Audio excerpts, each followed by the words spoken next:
నాడు అధికార పోరాటం, ఆ తర్వాత అధికారం, ఈనాడు ప్రతిపక్షం 3 చూసినాం మేము. ఇలా నాడు 14 సంవత్సరాల పోరాటం, ఆ తర్వాత 10 సంవత్సరాల అభివృద్ధి సంక్షేమం, ఈనాడు ప్రతిపక్ష పాత్ర. సో తెలంగాణ ప్రజలు ఏది కోరుకుంటే అది జరిగింది. డెఫినెట్గా మమ్మల్ని ప్రతిపక్షాలు ఉండాలని చెప్పి ఉన్నాం మేము. ఎట్ ది సేమ్ టైం ప్రతిపక్షంలో ఉన్నా కూడా ప్రజల ఎజెండాగా పనిచేస్తున్నాం మేము. ఆనాడైనా ఈనాడైనా ప్రజల ఎజెండాగానే మేము పనిచేస్తూ ఉన్నాం. కాబట్టి తప్పకుండా ప్రజలలో విశ్వాసం ఉన్నది మాకు. తప్పకుండా రానున్న కాలంలో ఈ రాష్ట్రానికి కేసీఆరే ముఖ్యమంత్రి కావాలి, బీఆర్ఎస్ పార్టీ అధికారంలోకి రావాలని ప్రజలు కోరుకుంటా ఉన్నారు. ఆ దిశగా మేము ఇప్పటికే అనేక పోరాటాలు చేసినాం. ఈ 2.5 సంవత్సరాలలో కాంగ్రెస్ ఇచ్చిన హామీల వైఫల్యాలపైన తెలంగాణ రాష్ట్ర ప్రజలకు అండగా నిలిచి ఆ వైఫల్యాలను ఎండగడుతూ ప్రజలకు అండగా నిలిచినాం. కాబట్టే ప్రజలలో చిరస్థాయిగా ముద్ర వేసుకున్నాం మేము.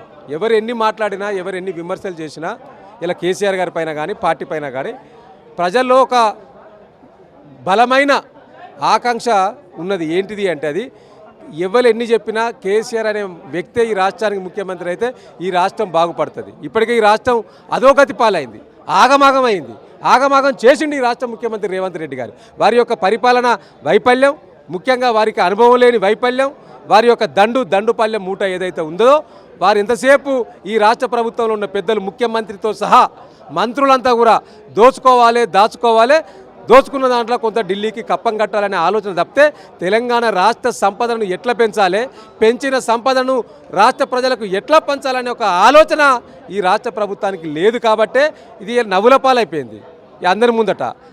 ముఖ్యంగా తెలంగాణ ప్రజలు దీన్ని ఈసడించుకుంటున్న సందర్భం మన కళ్ళ ముందు కనిపిస్తూ ఉన్నది. ఒక సమావేశంలో ముఖ్యమంత్రి రేవంత్ రెడ్డి మాట్లాడుతూ రానున్న రోజుల్లో బీఆర్ఎస్ పార్టీ ప్రతిపక్ష హోదా కూడా ఉండనివ్వకుండా నేను చూస్తానంటూ కూడా ఆయన వ్యాఖ్యలు చేస్తూ ఉంది. కరెక్టే రేవంత్ రెడ్డి గారు చెప్పింది. ఎందుకంటే ప్రతిపక్ష హోదా ఉండదు, మాకు రాబోయేది అధికార పక్ష హోదా కదా. మరి రేవంత్ రెడ్డి గారు ఏమన్నారు, ఈ ప్రతిపక్ష కూడా హోదా ఉండదు భవిష్యత్తులో అన్నాడు. భవిష్యత్తులో ఉండదు రేవంత్ రెడ్డి గారు, మాకు రాబోయేది అధికార పక్ష హోదా, ప్రతిపక్ష హోదా ఉండదు. కాబట్టి ఇలా తెలిసిపోతూ ఉన్నది కదా ప్రజల్లో స్పందన. మీరు ఎవరికి మైకు పెట్టినా వాళ్ళే చెప్తా ఉన్నారు కదా.